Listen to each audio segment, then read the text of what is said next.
At the core of many folk tales is a kernel of folk wisdom. At the core of the many tales about what has been called the demon lover is this bit of advice. It is unwise and even dangerous to weep too long or too loudly over the death of a loved one. If mourning goes on too long, according to these stories, the mourner will attract the attention of one of the many evil spirits that inhabit the world. The spirit will then appear in the form of the dead loved one, with terrible results. There are hundreds of variations on this theme told throughout the world. Here's one that comes from northern Germany. At the time of this story, the Prussian king was conducting one of his endless and pointless wars against his neighbors. In order to find the troops to fill his army, the king would send gangs into the villages and simply round up all of the young men and force them to become soldiers. One of those rounded up by the king's gangs was a young farmer named Bruno, who lived in a small village that bordered the Baltic Sea. As Bruno was marched out of town with the other young men, he left behind a young woman named Lenore who loved him very much and whom he had promised to marry. Just before he left, he once again renewed his vow to marry, just as soon as he returned from the wars. Months passed. Nothing was heard from any of the men who had been taken off to the army. After a while, stories began to spread that the Prussian army had suffered terrible defeats with many killed and wounded. Slowly, survivors from the battles began straggling back to their homes. Many were crippled or blinded. All of them were ragged and desperately undernourished. But whatever their condition, they were glad to be home, glad to be alive. Lenore saw many of the men she had known come back from the wars, but not Bruno.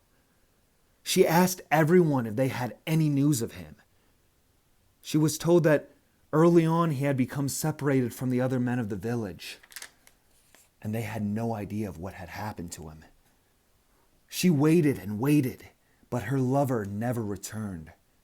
Gradually, Lenore came to realize that he must have died on some faraway battlefield.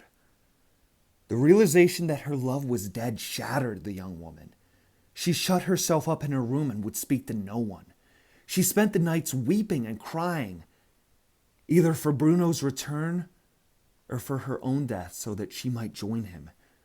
Her family feared for her sanity, but they didn't know what to do. Lenore's mourning went on for months. Then, one frigid winter night, she heard the sound of a horse gallop up to the house and stop outside of her window. She heard a familiar voice call her name. The front door opened and she heard footsteps in the hall. Suddenly, Lenore felt a wild surge of hope. Bruno had not been killed after all. Perhaps he had been taken prisoner or had been wounded and was only able to come back now after so many months. Uneasiness and doubt never entered her mind. She rushed out of her room and down into the hall. There stood Bruno, looking exactly as she had remembered him, and yet strangely changed. His body was rigid, his movements mechanical, and there was no expression on his face. It was not the reunion that she had so often dreamed of. When he spoke, his voice was curt and impersonal. "Come ride with me now," he said. Lenore was dressed only in her nightgown, and the weather outside was bitterly cold. But she had been so exhausted by her constant mourning and weeping that she could no longer think clearly. And she followed the figure out into the night without stopping to change or even put on a coat. Outside the house was a large black horse which stood as stiffly as its rider. Bruno climbed up on the horse and pulled the unresisting Lenore up behind him. The black horse galloped through the village and out into the broad highway, its hooves barely touching the ground. In the freezing night, the girl clung to her lover's body for warmth, but he was as cold as the air around him. Lenore repeatedly called out his name and tried to speak to him.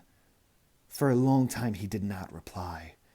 Just once, he turned his head and said, "We must ride quickly to reach the place before dawn." The ride seemed to last for hours through country that was completely unfamiliar to Lenore. Finally, the black horse slowed and came to a stop in front of an iron fence with a large locked gate. Miraculously, the lock opened. The gate swung wide, and the horse with its riders trotted into a graveyard. Suddenly, they were surrounded by shadowy robed figures who pulled at Lenore with cold fingers and dragged her from the horse. The figure of Bruno slid down beside her. He had changed again. The uniform he wore was now rotted and tattered. His face had become a mask of skin tightly stretched over a grinning skull. He pointed a skeletal hand toward a freshly dug grave. "This," he said, "is our wedding bed." The next morning, the cemetery caretaker found evidence that overnight a grave had been dug and then filled in. He made no attempt to find out who had been buried in the new grave. He simply shuddered and walked away from the mound of earth. From long experience with the dead, the caretaker had come to the conclusion that digging up such a grave would simply rouse the evil spirits, who would then roam the earth and do more harm.